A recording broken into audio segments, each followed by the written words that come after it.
दोस्तों, मैं Dinesh किवरा news time में आपका स्वागत है। नेपाल पे एक दूसरा एपिसोड। ये जो बजट पेश किया गया वहाँ से जो होटल एसोसिएशन है उनकी एक न्यूज़ है आज वहाँ के मेजर न्यूज़पेपर से, वेबसाइट से, कि बहुत नाराज़गी है उनके अंदर, क्योंकि ट्रैवल एंड टूरिज्म के लिए कुछ भी नहीं दिया गया है। एक छोटा सा 5,000 करोड़ का पैकेज दिया गया है, जबकि टूरिज्म एंड ट्रैवल में 1 मिलियन से ज़्यादा लोग काम करते हैं, 10 लाख से ज़्यादा।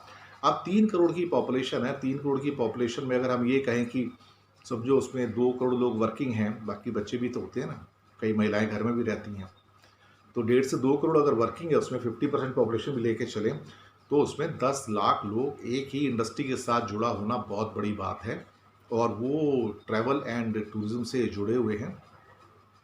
तो कहीं ना कहीं उनका ये कहना है कि अगर हम लोन ले भी लेंगे, सरकार अगर लोन दे भी देगी हमको चलाने के लिए, तो सारे जो लोन्स हैं वो तो सैलरी देने में निकल जाएंगे। हमारे पास कोई कस्टमर तो है ही नहीं, तो हम बिजनेस कैसे चलाएंगे?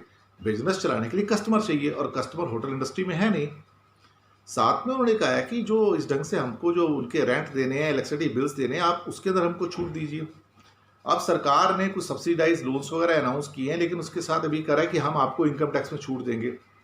अब इसके ऊपर इंडस्ट्री कह रहा है कि इनकम तो तब होगी जब ग्राहक होगा, तो इनकम टैक्स छूट देने का कोई फायदा नहीं, क्योंकि इनकम ही नहीं है। इनकम होगी तो टैक्स लगेगा ना। तो जब इनकम ही नहीं होगी पूरे साल में, और 2 साल तक ये हालात चलने की उम्मीद है, 1 साल तो मिनिमम जो कि पूरा निकल जाएगा, जब इनकम ही नहीं होगी तो टैक्स कहाँ से आएगा? तो इनकम टैक्स में छूट देने का जो एक वादा है सरकार का, वो कोई पावरफुल वादा नहीं है, उसकी कोई कीमत नहीं है, क्योंकि कोई ग्राहक आएगा तो कुछ इनकम होगी तो मैं उस पर टैक्स दूंगा। तो इनकम तो है ही नहीं। तो इनकम टैक्स में अगर आपने छूट दे भी दी तो उसमें हमें फ़ायदा क्या होगा?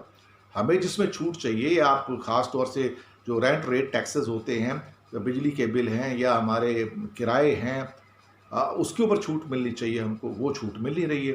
तो काफ़ी एक्चुअली देखा जाए तो नाराज़गी है। हालांकि एक कदम का उन्होंने स्वागत किया है कि वहाँ पे लीव ट्रैवल के लिए जो डोमेस्टिक टूरिज्म को प्रमोट किया जाएगा।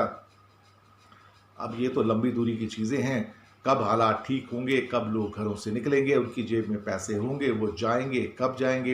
हालांकि उन्होंने एक स्कीम लगाई थी कि पे नाउ ट्रैवल लेटर, पर अल्टीमेटली जब लोगों की पॉकेट में पैसे होंगे ही नहीं तो जाएंगे कैसे?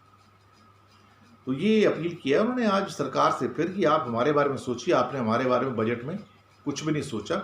और वैसे भी काफ़ी सेगमेंट्स ऐसे निकल के आ रहे हैं जिनकी बजट से शायद काफ़ी नाराज़गी है। तो उसमें एक मेन तो ये है कि होटल एसोसिएशन वाले जो हैं नेपाल के, इन्होंने काफ़ी नाराज़गी जाहिर की है कि हमारे लिए इस बजट में वर्चुअली कुछ भी नहीं है।